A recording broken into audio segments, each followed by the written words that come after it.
आम्ही उद्धवजींशी आम्ही प्रामाणिकपणे या ठिकाणी आहोत. 2.5 वर्षापूर्वी आम्हाला सुद्धा अनेक आमिष आली होती. 50 कोटी रुपये मंत्रिपदाची आमिष सुद्धा उद्धवजींना सुद्धा माहिती आहेत. परंतु प्रामाणिक लोकांच्या पाठीशी आपण प्रामाणिकपणे राहिलं पाहिजे ही भूमिका या ठिकाणी घेतली. आणि म्हणूनच एखाद्या सामान्य कार्यकर्त्यांनी सामान्य जनतेसाठी काम केलं तर सामान्य जनता कशी जमते त्या माणसाच्या पाठीशी उभी राहतं याचं उत्तम उदाहरण म्हणजे आपण सर्वजण या ठिकाणी आहात. म्हणून खरं तर आज माझ्या विरोधात जे उमेदवार उभे आहेत त्यांचे वडील माजी मुख्यमंत्री आहेत. खरं तर मी काय काम केलं असं ते प्रश्न विचारतात. मी काय काम केलं म्हणून तुम्हाला तुमच्या मुलग्याला दुसऱ्या पक्षात पाठवावं लागलं हे माझं काम या ठिकाणी आहे.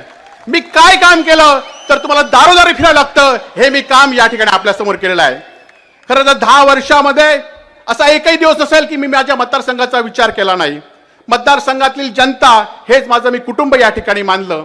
आणि म्हणूनच तोक्ती वादळ असून देत, कोरोनासारखा महारोग असून देत, यावेळी सुद्धा सातत्याने जीवाची ढाल करून या मतदारसंघावर फिरत राहिलो.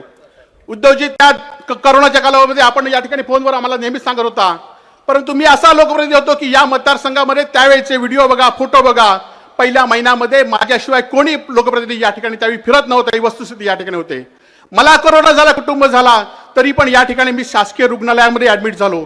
आणि मग आपल्या माध्यमातून राऊतसाहेबांच्या माध्यमातून या ठिकाणी शासकीय मेडिकल कॉलेज आपण करून दिलं. खरं तर आम्ही उद्धवजी आपण थोडक्या कालावधीसाठी मुख्यमंत्री होता परंतु आमच्यासाठी आपण भरभरून दिलाय. आणि आज तुम्ही अडचणीत होता तेव्हा सुद्धा या शिवसेनेतील कोकणातील जनता, लोकसभेत काही वेगळा निकाल लागला असेल पण विधानसभेमध्ये साहेब ही सगळी जनता तुमच्या पाठीशी असेल एवढं मात्र या ठिकाणी सांगतो.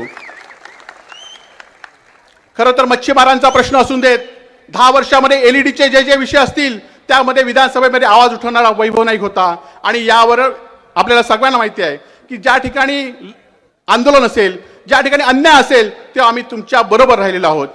छत्रपती शिवाजी महाराजांचा पुतळा कोसळल्यानंतर त्या ठिकाणी आम्ही गेलो. का गेलो तर आम्ही त्या ठिकाणी असतो म्हणून या ठिकाणी गेलो. लोकांचे प्रश्न आम्हाला समजतात, लोकांच्या सुखदुःख आम्ही सहभागी होतो म्हणून या ठिकाणी गेलो. परंतु विरोधक आरोप काय करतायत? इथले आताचे उमेदवार त्यांनी माझ्यावर आरोप केला होता की वैभव नाईकांनी त्या ठिकाणी पुतळा वैभव नाईकांनीच रात्री कटिंग करून कट केलाय म्हणून. खरं तर हा असे विरोध दुश्मनांना सुद्धा मिळू नयेत. आज आपल्या सर्वांच्या साक्षीने सांगतो, खरं तर या 10 वर्षामध्ये एकही रुपयाचा भ्रष्टाचार या ठिकाणी आम्ही केला नाही. म्हणून 2.5 वर्ष एसीबी चौकशी सुरू असून आम्हाला एकही रुपयाचा भ्रष्टाचार या ठिकाणी सापडला नाही. आणि म्हणूनच आम्ही ताठ मानेने तुमच्या समोर उद्धवजींच्या आशीर्वादाने उभे आहोत. आज आपला जास्त वेळ न घेता येणाऱ्या काळामध्ये विधानसभेच्या निवडणुकीमध्ये आज प्रश्न आम्हाला 10 वर्षामध्ये आम्ही जे प्रयत्न करता येईल ते प्रयत्न या ठिकाणी केलेत. या जिल्ह्याचे दोन्ही पालकमंत्री या ठिकाणी गद्दार निघालेत परंतु उद्धवजींनी मात्र या जिल्ह्यासाठी भरभरून दिलंय. आज ह्या महायुतीमध्ये जे अजित पवार मांडीला मांडी लावून या ठिकाणी बसलेत त्या अजित पवारांनी पहिल्यांदाच या ठिकाणी योजना रद्द करतो म्हणून सांगितली. परंतु उद्धवजींनी आपल्या सिंधुदुर्ग रत्नागिरीसाठी स्वतंत्र अशी रत्नसिंधू योजना केली. त्याचा फायदा अनेकांना आज झालेला आहे. येणाऱ्या काळामध्ये सुद्धा अशा योजना उद्धवजींच्या मार्गदर्शनाखाली आपण राबवू. भात पिकाचं असून देत, आज खरं तर उद्धवजींना मी एवढंच सांगतो की उद्धवजी या जिल्ह्यामध्ये 3 मतदारसंघ आहेत. पण मी तुम्हाला मनापासून सांगतो की या 3 मतदारसंघामध्ये माझ्या मतदारसंघात जेवढी कामं झाली आहेत तेवढी या दोन्ही मतदारसंघात झालं नाही एवढं या ठिकाणी ठामपणे या ठिकाणी सांगतो. आज केसरकरांच्या मतदारसंघामध्ये हत्ती हटाव या ठिकाणी मोहीम अजूनही या ठिकाणी रेंगाळली आहे. सुपर स्पेशल हॉस्पिटलचा पत्ता नाही. कणकोलीच्या मतदारसंघामध्ये फोंड्यासारखा महत्वाचा, बावड्यासारखा महत्वाचा घाट असलेला गेले 2 वर्ष बंद आहे. आणि माझ्या मतदारसंघामध्ये आपण शासकीय मेडिकल कॉलेज दिलात, महिला हॉस्पिटल दिलात, या मालवण शहरासाठी चांगली पाण्याची योजना दिलीत, किनारपट्टी भागातील धूपप्रतिबंध दिलेत. जे आम्ही मागितलं उद्धवजी ते तुम्ही दिलं. आणि तुम्ही एवढं आम्हाला दिलं की 2.5 वर्षात दिलेलं 5 वर्षापर्यंत आम्ही त्याची या ठिकाणी भूमिपूजन करत होती. ती कामं आम्ही करत होतो आणि ती कामं आज जनतेसमोर आहेत. म्हणूनच या लोकांना आज दारोदारी फिरावं लागतंय. पण मला खात्री आहे की ही जनता साहेब तुमच्याबरोबर आहे. ही जनता सामान्य प्रामाणिक लोकांबरोबर आहे, सामान्य शिवसैनिकांबरोबर आहे. म्हणूनच आज खरं तर सांगतायत काय वैभव नाईकांचा नावाचा दुसरा एक उमेदवार उभा केला होता. तो उमेदवार बाद झाल्यानंतर सांगतात की वैभव नाईकांची निशाणी धनुष्यबाण आहे म्हणून. परंतु किती तुम्ही सांगितलात तर लोकांना माहिती आहे उद्धवजींची निशाणी आणि वैभव नाईकांची निशाणी काय आहे. खरं तर साहेब आम्ही लोकांची प्रामाणिक असतो, लोकांच्या सुखदुःखात असतो. आज इथल्या असलेल्या माणसामध्ये प्रत्येक माणसाकडे माझा फोन नंबर आहे ना, आणि ते मला कॉन्टॅक्ट सातत्याने संपर्क असतात. म्हणून आम्ही लोकांच्या मध्ये आहे, म्हणून लोक आमच्यावर आहेत. आज जास्त वेळ न घेता उद्धवजींना एवढाच आपण सर्वांनी शब्द देऊया की या मतदारसंघामधनं शिवसेनेचा उमेदवार म्हणून आम्ही तुम्हाला या ठिकाणी 23 तारीखला ही मोठी गिफ्ट देऊ. आज उद्धवजी आलेले आहेत. येणाऱ्या काळामध्ये उद्धवजींच्या नेतृत्वाखाली या राज्यामध्ये सरकार येईल आणि या सरकारमध्ये आपण सर्वजण या सिंधुदुर्ग जिल्ह्याचा कसा विकास या ठिकाणी करू. खरं तर आज निवडणुका सुरू झाल्या आहेत. राऊत साहेबांच्या वेळी सुद्धा प्रत्येक मतदाराला पैसे वाटण्याचं काम या ठिकाणी केलं.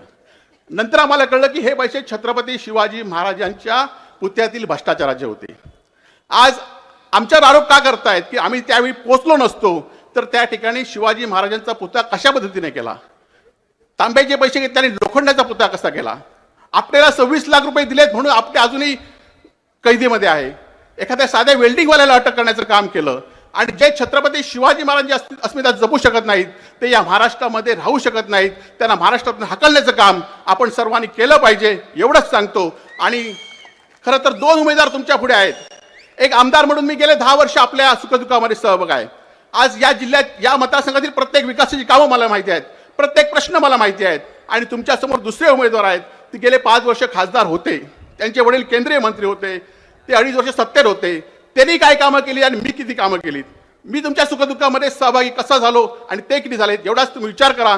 आणि पुन्हा एकदा 2 नंबरला मशाल या चिन्हावर आपण बटन दाबा आणि मला निवडून द्या असं कळकळीचं आवाहन करतो. आणि हा वैभव नाईक तुमच्या आयुष्यभर ऋणी राहील एवढं आवाहन करून या ठिकाणी थांबतो. आमचे दिवसभरातले सर्व अपडेट्स, ताज्या घडामोडी आणि थेट लाईव्ह पाहण्यासाठी सबस्क्राईब करा, लाईक करा कोकणचं नंबर 1 महा चॅनल कोकण 7 लाईव्हचं YouTube चॅनल.